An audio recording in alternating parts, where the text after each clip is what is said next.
नवरा आणि बायको हे फक्त नातं नसतं, ती एक ताकद असते. जेव्हा हे दोघे एकमेकांच्या पाठीशी खंबीरपणे उभे राहतात तेव्हा मात्र जगातील कोणतीच ताकद यांना हरू शकत नाही, कोणतेच वादळ यांना डगमगू शकत नाही. कोणतीही परिस्थिती असो, परिस्थिती येईल, लोक बोलतील, वेळही बदलेल, पण हातात हात असेल, एकमेकांच्या डोळ्यामध्ये विश्वास असेल, एकमेकांचा सन्मान असेल, तर मात्र जगातील कोणतीच ताकद यांना हरू शकत नाही.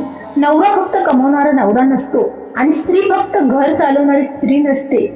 हे ज्यांना समजतं, एकमेकांच्या साथीने ते अर्ध दुःख कमी करतात आणि आनंद मात्र दुपटीने वाढवतात.